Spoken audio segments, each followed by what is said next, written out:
While incarcerated at Oregon Women's Correctional Facility in Salem, Oregon, the prison was, I believe, housed maybe 219 women.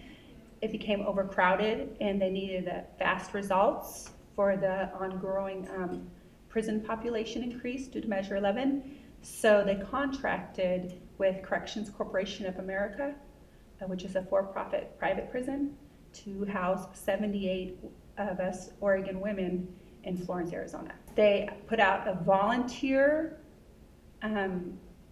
memo to people who wanted to volunteer. I was not one of them that wanted to volunteer. I was just chosen because of my lengthy sentence.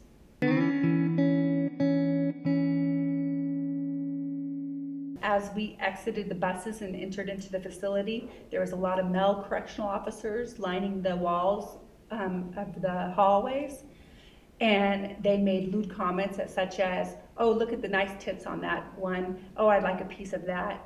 And then we continued on to the housing units in which we would be housed in, and we were ushered into the shower area, and there were several male officers up on the top tier looking down at the shower area, where they would continuously make comments about different women's bodies, whether they were skinny, big-chested, fat, and such. And several of us women made complaints, and the female officers were said, "Boys will be boys, just let it go."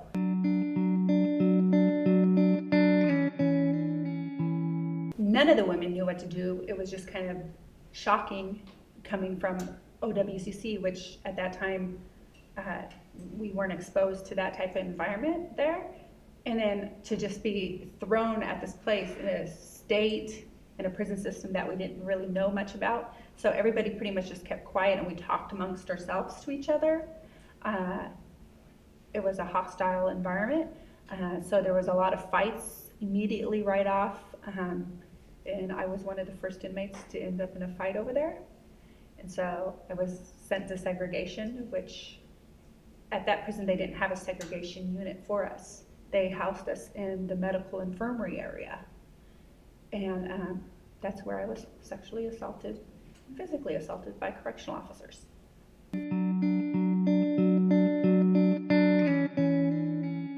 So there was 6 of us in a cell in the medical infirmary area, which was the segregation housing unit. And while there, we could have all our canteen items and all of that. In Oregon, you don't get all your belongings in segregation, but at this facility, you did.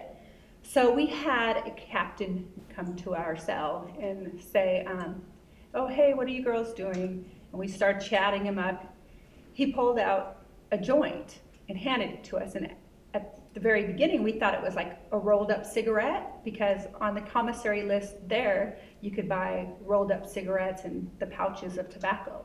And so we were like, "Oh, thanks," because the majority of the girls in segregation, even there, you were allowed to have your cigarettes and smoke in segregation. So we thought it was just a cigarette. And so he actually handed us a joint. So we were like, "Oh, okay, cool." So all 6 of us women were smoking a joint. And then before he left the cell, he handed us another one. But within 5 minutes after of him giving us the joint, he came back with several other officers and told us that we were going to do strip searches for him, or they were going to search our cell, and if any contraband was found, we were going to get outside charges. We were going to get more time than what we already had. And so already serving 2 70-month sentences, 140 months altogether, we pretty much lifted up our shirts and stripped for them. And from that day forward, it became a sexually hostile environment. I was placed in segregation on another occasion because an officer was joking around with me to spit shine his shoe. So I spit on his shoe and asked where the rag was, and he sent me to segregation.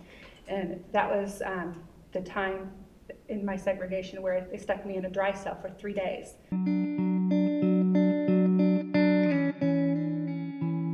A dry cell is where there's no running water, the toilet doesn't flush, and you do not have a mattress or blankets. Those cells are normally set up for people who are suicidal, or who are going to harm themselves, or who are just like completely out of control, like they throw feces or whatever. Well, I didn't do any of that. They just stuck me in there because I spit on the captain's shoe after he told me to spit shine his shoe.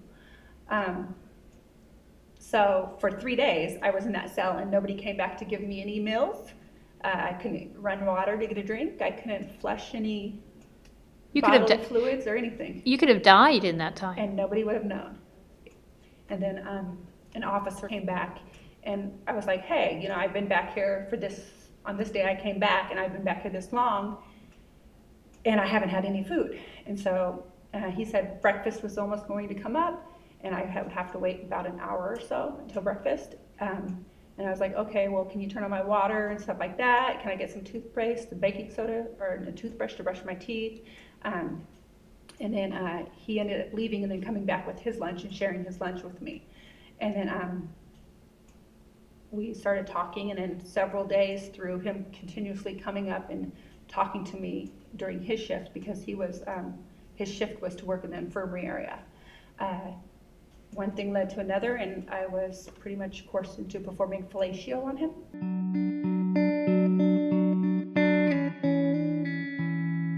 Was let out of segregation a couple days after that, and I was able to go back to general population and make a phone call. And I called a friend of mine that lived down in California to come visit me, and I shared the information with them during the visit. And I come from a family of feminists and anarchists, and that individual contacted those individuals, who then contacted Arizona Department of Justice and other organizations, nonprofit organizations, mostly related to feminism and anarchy, to assist me with getting out of Arizona.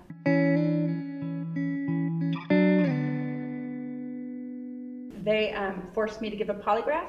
It ended up inconclusive, but the investigation through the Florida Police Department and the Arizona Department of Justice and the Corrections Corporation of America showed that the officers there were telling on each other. So over 12 officers were fired from there. I was on the news with NewsHour with Jim Lear and the Statements Journal, the Oregonian and stuff. And then from that day forward, my time with an Oregon Department of Corrections was not nice. I would say that out of the about roughly 12 years that I did, if I was to add up all the time for different disciplinary reports, probably about 6.5 or 7 years of my time while incarcerated would have been done in segregation for standing up for my rights and the rights of other women. I started a zine with the anarchist Black Cross out of New York called Tenacious. And it was started for women throughout the United States and overseas to deal with women's issues of incarceration. And I'm still active today, standing up against prison rape and sexual assault of all inmates, not just women, all inmates internationally.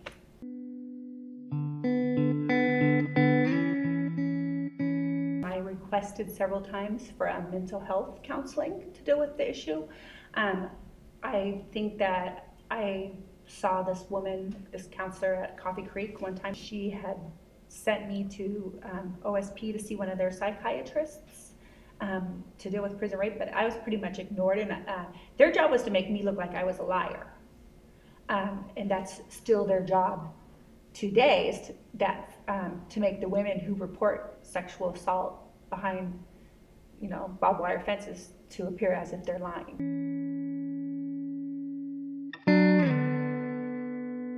I believe that it's still happening because Oregon DOC has not properly trained their officers, and I also believe that they have not taken care of the blind spots within the prison. It's the blind spots of the prison, like the custodial closets, and those type of areas that have no cameras. And I also believe that there's a silence amongst the officers. Like, you'll have a female officer that knows something's taking place, but she's not going to break the silence, because it's just like with the police officers. It's a brotherhood.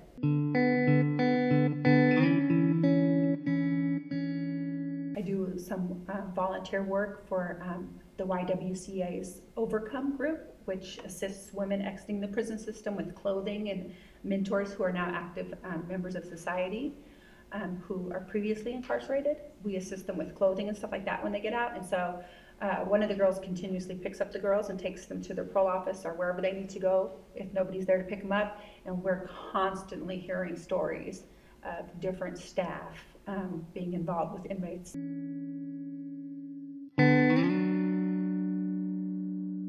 We need outside sources to go into the prison system. I guess every year they meet to see if a prison is PREA compliant. This is done by like Department of Justice and Oregon DOC. We need actually like maybe some rape crisis centers or somebody to actually go in there and maybe speak to inmates. Maybe have believe that they have a hotline to report issues, but we also need that when a woman reports an issue, for there to be some kind of compassion and for her to not be told immediately that she's a liar, and for officers not to try to rally other inmates together to harass these women that are reporting this. And those women need mental health counseling as well, like legit physical checkups, because we don't know like if these officers have some kind of disease or if these inmates have some kind of disease. They need health services to really get involved, and that's not happening in Oregon.